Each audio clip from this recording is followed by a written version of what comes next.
So SAM time compared to IMC time. Okay. So the basic rundown of the schedule, I won't go into too much detail, is that we break it down into 21 19-minute mods.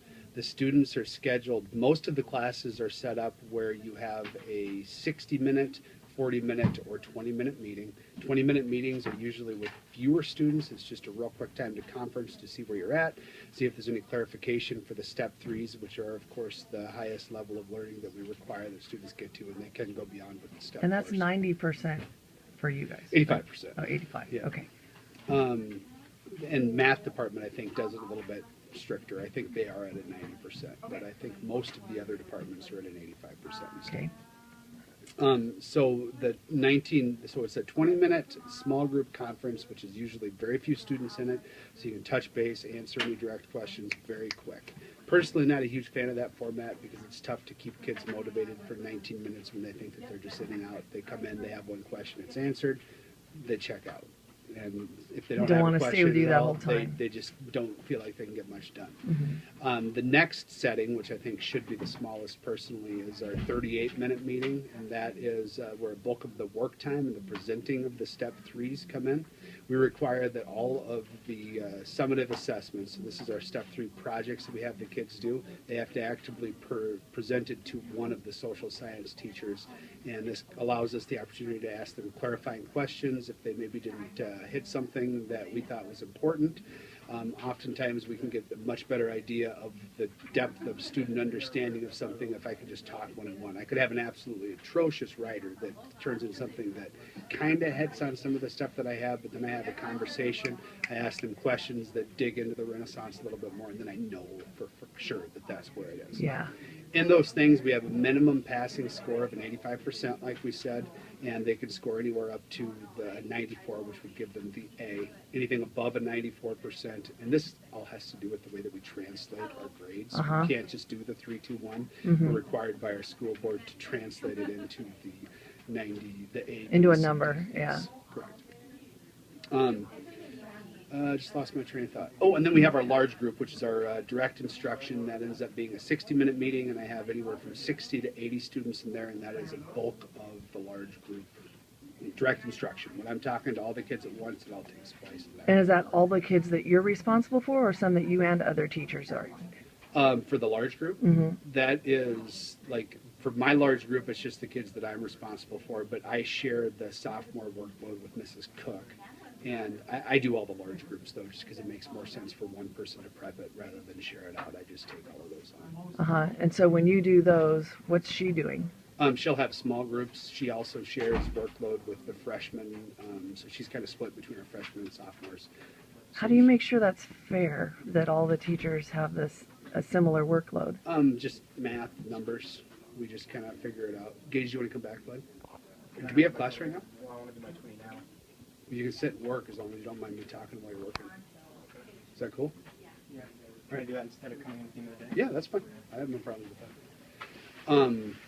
So it's just a math thing where we have 90 sophomores, we have 150 freshmen, we divide it by 240, or we put it together at 240 divided by 3, and then we end up having about 80 kids each, or whatever the number is on our workload. I don't know. So far, that hasn't been a problem. We have a pretty small department. We all know each other really well, and we all know that we are actively participating. You know, everybody's working the whole time. Yeah, exactly. Yeah. As it gets bigger, it's something that we would definitely have to address. Right now, we have complete movement between the teachers, though. They can go to any of the 3. Mr. Doan primarily does freshmen, and he also does our AP Human Geography class. But any of those, the kids that are sophomores, they will freely go between all 3 of us. As we continue to grow, it's going to be a little bit more challenging, and we honestly haven't fleshed out what that's going to look like. Yeah.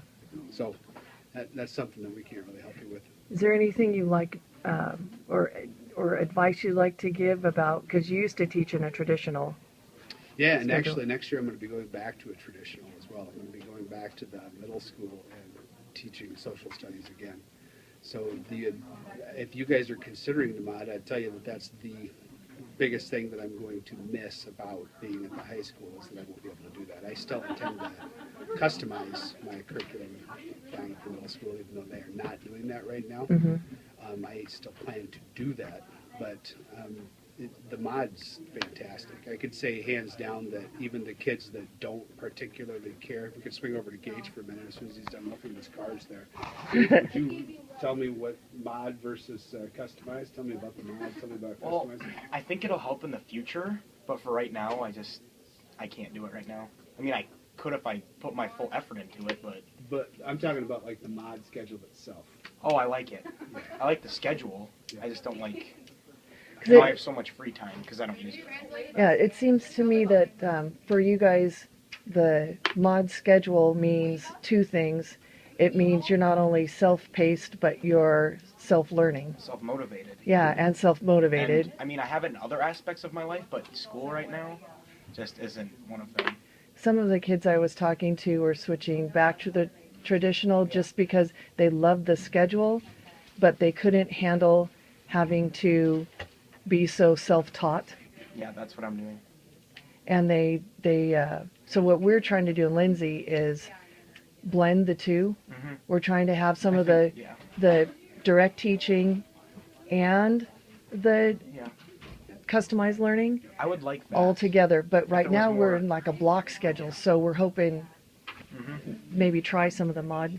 I think Gage, like many of the other kids, you're going to find that many of them, the mod schedule itself, they got like that, and they absolutely love it because it does offer a little bit more freedom. Really, the customization, and what you were talking about struggling with previously, that motivation, that sitting down in front of a computer and just watching a video after video after video, rather than having one-on-one conversations, it gets really daunting. Yeah. I think I had Gage last year for English, this year for social science. I think it would be fair to say that what we do this year, would you tell this year compared to last year? Well, last year I was on my own in his class for a while. Well, for most of the year. We didn't work that much together. But there were times where I'd get super far behind, and then it was kind of a challenge to me because everybody said I wouldn't be able to catch back up. So I took the challenge and I'd catch back up, and then I'd sit back and wait, and then I'd catch back up. It was kind of a game. And then this year I just Do you worked think with him you learned individually.